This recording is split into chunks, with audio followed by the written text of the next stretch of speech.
Mistry, since we are talking about the fact that there has already been many changes, structural shifts that have happened that have provided a much more enabling environment for Indian entrepreneurs.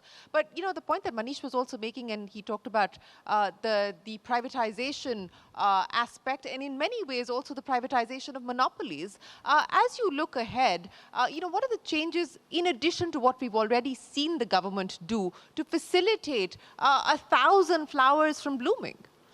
I think the one reform which probably will get some focus, and I think Manish talked about it, which will get focus after the elections, will be labor reforms. I mean, if you are to really grow, you need better labor reforms.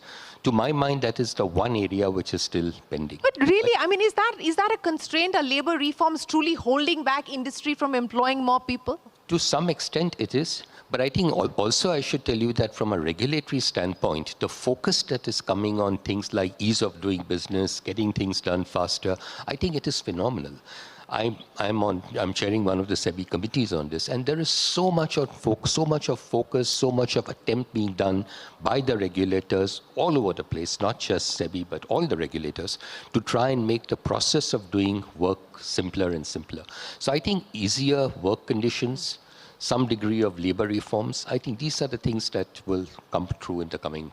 So the unfinished reform agenda, what would you put down on the wish list? Of course, the aspiration is that there should be less friction in everything related to doing business and, you know, take forward the ease of doing business even further. But if I were to ask you to specifically list out for us what else you would like the government to do for policy intervention to do to make changes? See, I think, apart from the very important point said earlier, the small enterprises in India have had a very hard life and a very hard deal. Because the large corporates, you know, because by size, scale, brand, are able to, you know, attract the best talent and get interest at a very low interest, borrow, and so on. The small enterprises are still having a tough time, of course, made better the last few years, but still hard life. So I think that the tax structure of India being uniform across the corporate sector sometimes doesn't sit well with me.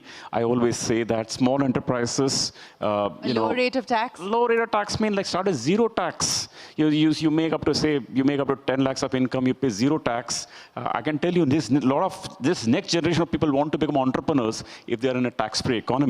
And progressive basis, let them all be like us, like for 25%. I mean, I really wish for this, by the way. Well, let's see if that is something that the government intends to take up in any form or fashion or not. But Manish, you know, to address your issue and many of the concerns that the VCs have had, private equity has had, you know, with the angel tax and so on and so forth, some issues have been resolved. Many continue. Again, this back and forth on capital gains, whether we will see a review, we won't see a review. We don't know what the answers are. Perhaps we will know this budget or the next.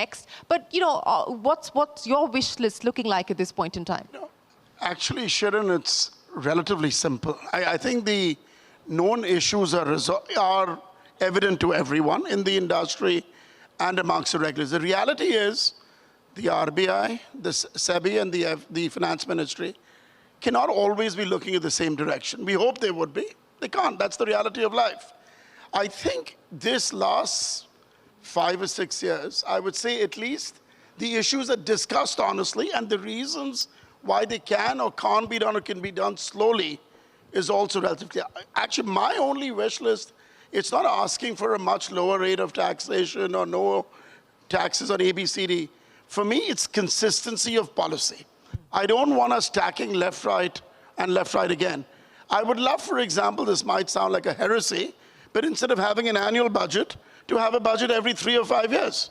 Why do we need an annual budget? We just give a longer term direction, policies against it, and we move in that direction. Not very dissimilar to where we might be moving towards sort of elections at the state level and the central level. So maybe that's utopian, but that's what I think is. Don't do away with the big day for us here on CNBC TV 18.